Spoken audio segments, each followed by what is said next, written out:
Hoy vamos a hablar de requerimientos nutricionales, entendiendo que los requerimientos nutricionales son importantes. ¿Por qué? Les dejo esta pregunta inicial y es que, ¿cómo sé yo como médico veterinario de forma técnica si este alimento está cubriendo los requerimientos que necesita mi paciente?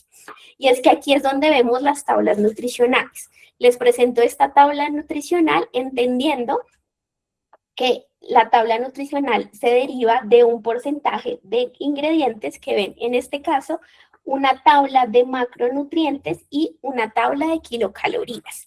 Esto es importante porque leyendo y entendiendo estas tablas es que podemos comparar si el siguiente alimento, que parece tener un contenido de proteína mucho menor, es comparable o no.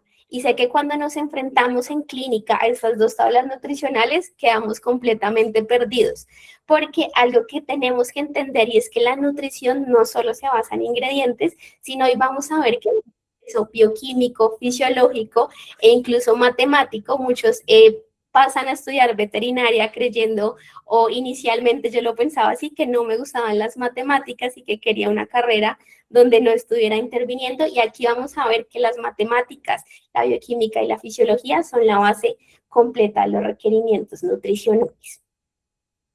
Listo, entonces, como les comentaba, hoy básicamente quiero invitarlos a que todos veamos la nutrición clínica desde una perspectiva completamente diferente. Hoy no queremos hablar de marcas, no les voy a hablar hoy como tal de tendencias. Como vemos, estas tendencias nutricionales las vamos a ver en las siguientes charlas.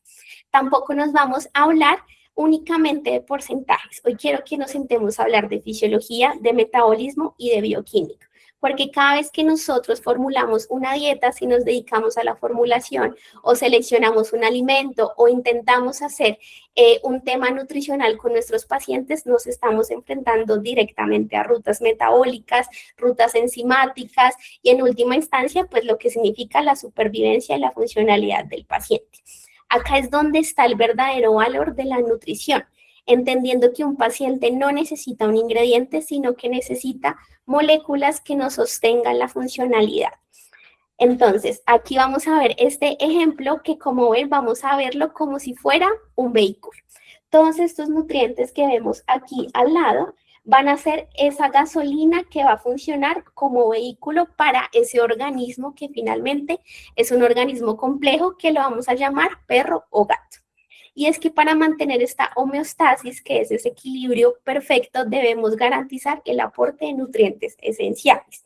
Aquí vamos a hablar de qué definimos como un nutriente esencial. Y un nutriente esencial es ese que necesitamos en la alimentación porque perros, gatos, en este caso hablando de pequeños, pero aplica para humanos, para porcinos, para avicultura, son esos nutrientes que nuestro metabolismo no es capaz de sintetizar en las cantidades necesarias y que sí o sí tiene que suministrarse en la alimentación. Para entender qué es un requerimiento, tenemos que entender un poco la forma bioquímica de esto y vamos a comenzar con los aminoácidos. Los aminoácidos son moléculas nitrogenadas que actúan como sustratos. Pueden funcionar para sustrato en el colágeno, pueden funcionar para producción de energía, compuestos activos, y son esa unidad base que forman las proteínas. Por otro lado, tenemos a los ácidos, los minerales, perdón. Los minerales funcionan como ese fuerza o ese trabajador que lo que nos va a ayudar es a cumplir funciones metabólicas específicas. Estos son compuestos inorgánicos.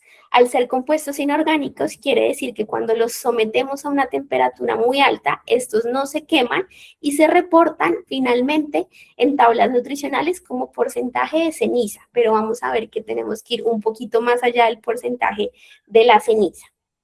Tenemos las vitaminas. Las vitaminas funcionan no solo como un suplemento nutricional, sino que cumplen una serie de funciones que no van solo